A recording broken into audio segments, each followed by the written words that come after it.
मिली Ghosh presents doctors के साथ सवाल जवाब। हम बात करेंगे डॉक्टर वरुण गौर से। और डॉक्टर साहब, हम जानना चाहेंगे कि डेंटल क्राउन क्या होता है, मतलब what is it all about, और who needs dental crown?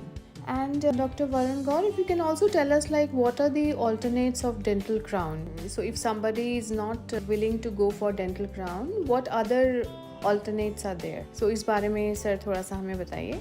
Hello everyone, आज का जो क्वेश्चन है वो ये है कि डेंटल क्राउन्स क्या होते हैं और डेंटल क्राउन्स के ऑल्टरनेट्स क्या हैं। पहले हमें इस चीज़ को समझना होगा कि डेंटल क्राउन होता क्या है। डेंटल क्राउन एक मेटल और सिरामिक का या फिर सिरामिक का एक कवरेज होता है जो कि हम टूथ के ऊपर लगाते हैं एक कैप की तरह। और वो हम किन केसेस में लगाते हैं, जहाँ पर किसी कोई टूथ फ्रैक्चर हो गया हो या किसी दांत के अंदर बहुत बड़ी कैविटी हो जहाँ पर फिलिंग नहीं हो सकती है, या हमने दांत का रूट कैनाल थेरेपी कराया हो, या फिर किसी को अपना स्माइल डिज़ाइन कराना है, किसी को अपनी स्माइल एनहेंसमेंट कराना है, या किसी के दांत बहुत ज़्यादा घिस गए हैं और वो अच्छे से खाना च्यू नहीं कर पा रहे हैं, तो उन सब केसेस के अंदर हम डेंटल क्राउन्स को यूज़ करते हैं। क्वेश्चन कि अगर डेंटल क्राउन्स किसी को नहीं लगवाने तो उसके ऑल्टरनेट क्या है।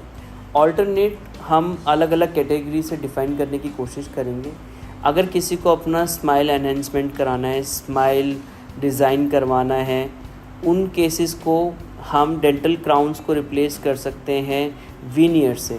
अगर हम एक डेंटल क्राउन को आगे वाले दांत पे लगाना चाहेंगे तो हमें 1.5 से 2 mm तक दांत को घिसना पड़ता है सारी तरफ से, फ्रॉम ऑल द डायमेंशंस। लेकिन अगर सिर्फ हमें डेंटल वेनियर्स करने हैं तो सिर्फ 0.3 to 0.5 mm का ही लेयर हमें रिमूव करना पड़ता है, which is very very less. So veneers से आप अपना जो टूथ का स्ट्रक्चर है उसको सेव कर लेते हैं, जो कि एक बहुत इम्पॉर्टेंट चीज़ है। सेकंड, अगर हम पीछे वाले दांतों की बात करें तो पीछे वाले दांतों के लिए बेस्ट ऑल्टरनेट क्या है, आप ऑनलेज एंड इनलेज लगवा सकते हैं। ऑनलेज और इनलेज बॉन्डेड रेस्टोरेशंस इनको कहा जाता है।